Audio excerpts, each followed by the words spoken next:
Hey guys, it's Sam. I have a cat on my lap. But this is my spoiler-free review of Book of Night by Holly Black. This is Holly Black's adult fantasy debut. This was advertised as a standalone, but I'll get to that. This is an urban fantasy book and follows our main character Charlie, and she is a former thief that used to work a lot with gloamists. Gloamists, like gloamist, or like shadow magicians. So in this world, which is really just our world with this like shadow magic, there are people that can like manipulate shadows, use their shadows to do things, blah, blah, blah. And although she is not a gloamist herself, she previously worked with them until she sort of got out of the game. And then she gets sort of pulled back into things when she sees the aftermath of a murder. And this also involves some stuff with her boyfriend who doesn't have a shadow, because there are people who have had their shadows taken, and mystery ensues and everything goes from there. So before we get into this, number of trigger warnings, number one, and number two, I kind of want to talk about Holly Black in general and like my experience with her, because I think that's going to be important to know going into this. For this book, it's a little bit darker. It's a typical like YA author gets into adult, and so things have to be very grim and dark. The trigger warnings for self-harm, because that's a big part of the magic, blood, torture, gore, like general creepiness along that, and some implied sexual assault / molestation, very, very lightly implied. So as far as Holly Black, because a lot of people are like, oh, people are going into this and not liking it because they expected Cruel Prince.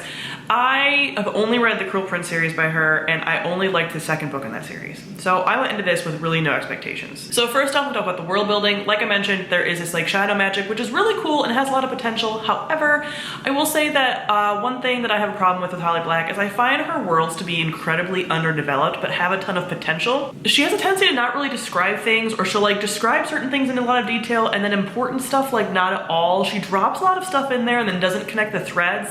And that's true for this. This is like a darker, grittier, you know, urban fantasy world, but there's different things about like how the gloamist society is set up, and she just like drops it in. Like she drops in a lot of use of like tarot cards, but doesn't really go into it, and just stuff that I'm like, you have the pieces here, but you're not really utilizing them effectively. There's even some stuff about like the different types of shadow magicians, and I couldn't even tell you, besides the ones that alter shadows, like really what they all do. And you would think that would be like kind of important to know for the world. Next, we talk about our characters. This, like I mentioned, is like a darker, grittier story. So with that, typically we do have these like sort of unlikable characters, and unlikable characters are my jam. I tend to love unlikable characters. Here, I had a lot of trouble connecting the characters in general. Charlie is our main character. Feels a little dated to me. She is this thief, and I honestly, like thieves, I love thief characters. I do feel like thieves have been like incredibly overdone in the last 5 years, and just the kind of thief she is very much giving me Lila Bard syndrome, V.E. Schwab's character, with this like, I'm tough, I did bad things, I have secrets, and I'm just like, okay. It just was like a little heavy-handed to me, and it left me like, I would still pull for her, but I'm gonna find her like very forgettable. I will say the most interesting character in here was Vince, who is her boyfriend. I almost wish that the story would have been from his perspective, because his like overall story is so much more interesting. Then as far as side characters, they aren't like completely, they're pretty one note. Most of the side characters are also like very one note. And I will even say the villain is a little bit two-dimensional, a little bit mustache twirling, a little evil for the sake of being evil. And I think that he could have been way more compelling and had some opportunities to like really flesh stuff out, but it's more so like evil rich dude is evil, and I'm like, yes, like, but more? I don't know. I just feel like there's so much potential for her stories, and she doesn't quite execute. Lastly, we'll talk about the plot and like the writing in general. I have mentioned this a few other places, but there is something about Holly Black's writing that doesn't quite resonate for me. I don't hate it. Like, it's not where I'm like, I'm never gonna read another book by her because I hate her writing, but like, it just doesn't click for me. Again, I find her writing and like worlds and things to be really underdeveloped. There's something about her writing that just like kind of rubs me the wrong way sometimes.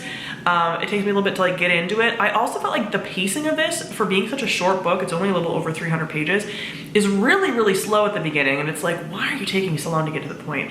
So the mystery elements though, like a lot of that, once it got, you know, hit its stride, was interesting.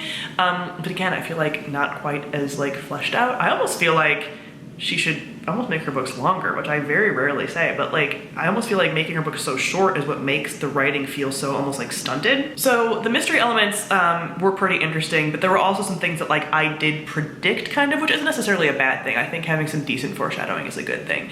But yeah, I did guess some things. The last thing I think is of note is that there's a cliffhanger ending to this, and people are now saying like, oh, she's saying it's a duology, blah, blah, blah. It still was never marketed as a duology. It was marketed as a standalone, and when you like look at it on Amazon and Goodreads as of the filming of this video and when I read this, it didn't say like book 1 in such and such series. So just know that if you go into this, like it ends in not a sort of compact wrapped up way. It very much is a cliffhanger, which kind of feels a little cheap from like a marketing perspective. One, I really hate when books are marketed as standalones and then aren't. Like, just don't market it as a standalone if you're gonna do that. But also it almost feels like she's dipping her toe into adult and seeing if it works, and if her book gets enough like praise, which honestly, like, even if people don't like this book, which there's been a lot of mixed opinions, I still think she would get like a second book. So it just feels a little cheap where it's like, well, now they have to give me a second book because I have this cliffhanger and people are gonna want another cliffhanger. And like, I don't know, it just feels a little manipulative in like this like marketing kind of way. Like if you always knew that was a duology, say that from the get-go and like market it that way. Anyway, again, I don't really foresee her like not getting a second book. She's very popular. But yeah, know that going in, that like it ends on a pretty big cliffhanger. Even for me, I mean, it's not something that I'm like, I need it now, but like the element that is the cliffhanger part is something that I was actually kind of interested in. So then it ending on that, I'm like, cool. So yeah, overall, this was fine. I gave it like 3 stars. There are a lot of things I don't like about it though, so I'm like, is it more like a 2? I don't quite think it's a 2. The books that I rated 2 stars this year were worse than this, I would say. But we are gonna be doing a spoilery discussion of this for the House Salt Book Club, because this was our book club pick for this month. If that video is already up, I will link it. Otherwise, it will be a live show on my channel at some point. So I think after we discuss it, I will more fully know exactly how many stars I'm gonna give this, but between 2 and 3, right in the middle for me. So comment below, let me know what you thought of Book of Night. Thank you all for watching, and I'll see all of you guys soon. Bye.